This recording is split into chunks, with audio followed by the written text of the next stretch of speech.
Okey, bismillahirrahmanirrahim. Okey, untuk teori kinetik jirim. Okey, teori kinetik jirim merupakan sport juga untuk SPM. Sebabnya untuk silibus baru tak sentuh pun tentang kinetik jirim. Boleh? Okey. Bismillahirrahmanirrahim. So, ini eksperimen ini kalau perhatikan, okey, dia beri satu larutan iaitu air lah, dan diisikan dengan kalium manganat 7. Okey. So, dia dalam keadaan berpecahan. Okey. Selepas beberapa jam, 1 jam ni, larutan ungu terbentuk. Okey. So, untuk nak jawab soalan ini, dia tak tanya pun tentang proses. Cuma dia suruh cerita kenapa jadi macam ini. Boleh? So, awak mulakan dengan poin yang pertama. Poin yang pertama, awak kena beritahu tentang zarah-zarah dalam kalium manganat ini.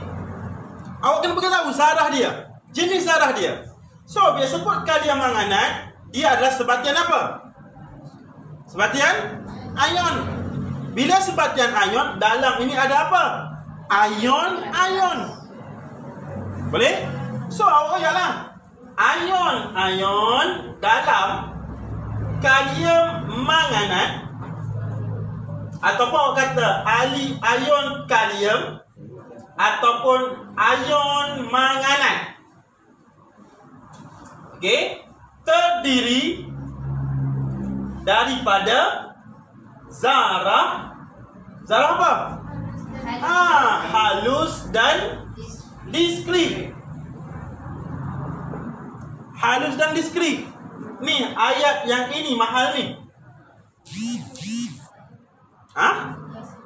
Nanti dulu, kita cerita ni dulu, one by one. Poin yang pertama.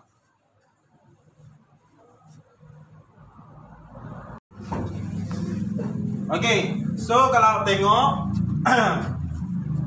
poin yang pertama, awak cerita dulu kalium manganat ini. So, bila awak cerita kalium manganat ini terdiri daripada ion kalium ataupun ion manganat, terdiri daripada zarah-zarah halus dan diskrit. Okey, itu poin yang mahal ni. Boleh? Yang kedua, bila awak nak cerita tentang zarah-zarah halus dan diskrit ini, awak cerita tentang pergerakan dia. Macam mana pergerakan dia? Nanti dulu. Teroyak lah. Ion akan, sebab zarah kita, kalau boleh, zarah tu kita jangan tulis perkataan zarah. So, ion akan bergerak. Okey, daripada kawasan berkepekatan tinggi ke kawasan berkepekatan rendah. Okey, kawasan berkepekatan tinggi ke kawasan berkepekatan rendah. Okey, boleh? Dan yang terakhir sekali, awak cerita tentang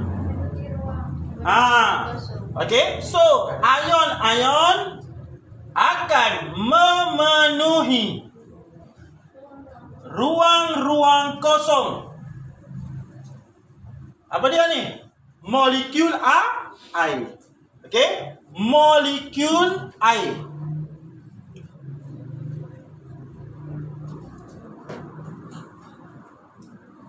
Okey, dengan laju dan rawak. Okey.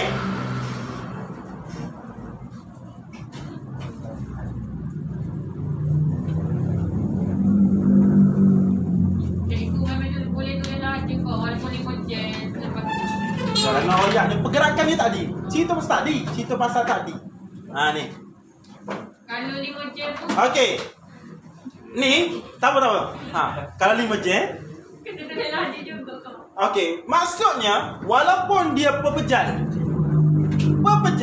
dia boleh bergerak secara dia getar-getar dalam keadaan ion tu. Dia ambil masa lah, masa 1 jam.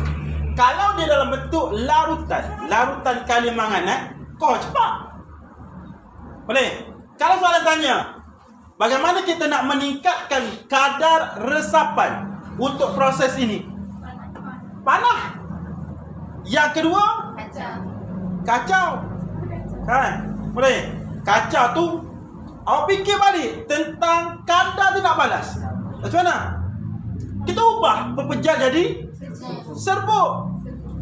Ataupun serbuk kita tukar kepada larutan. Boleh faham kawan? Boleh? Boleh? Okey.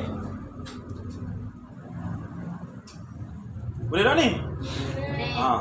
Duduk belakang tu nampak ke tak? Okey, so untuk kadar resapan. Kadar resapan awak kena ingat. Macam mana kita nak boleh tinggikan kadar resapan? Okey. So, pertama sekali awak kena tengok tentang jisim molekul relatif.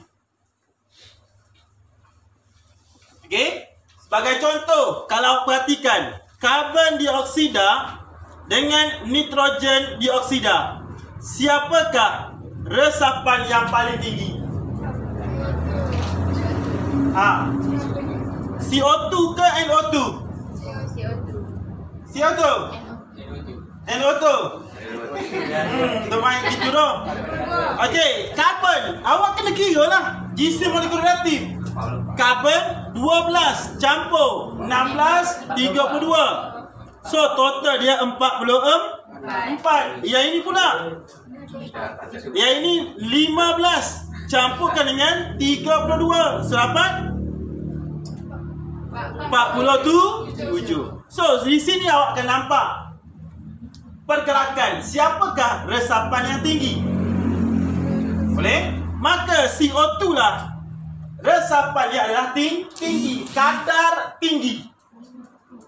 Dalam ayat awak, kadang-kadang pelajar akan silap. Dia kata kadar cepat.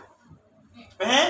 So, hati-hati. Jangan kamu guna perkataan kadar cepat, kadar perlahan. Salah.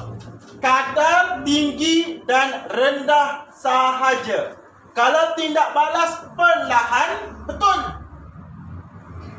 Faham tak ni? Tindak balas perlahan, tindak balas lambat, betul.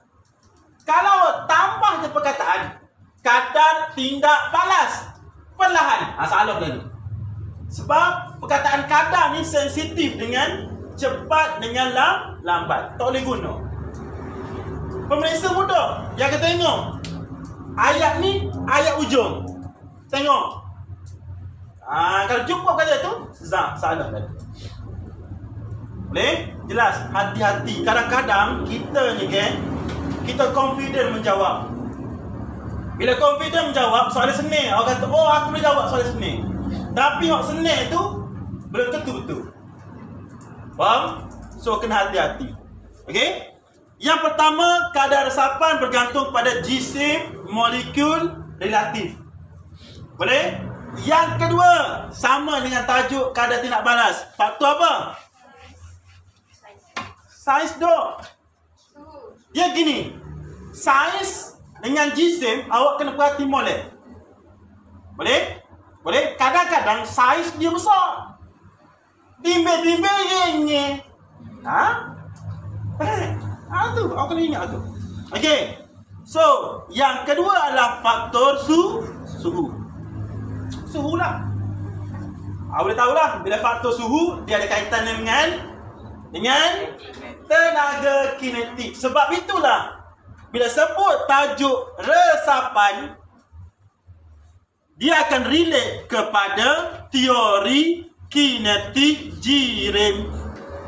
Boleh? Sebab apa? Sebab zarah tadi akan bergerak. Bila bergerak, dia ada hal laju. Bila menghasilkan kelajuan, maka dia akan menghasilkan tenaga kinetik. Jelas kawan-kawan? Jelas? Okey, balance, settle. Dua perkara ni yang basic.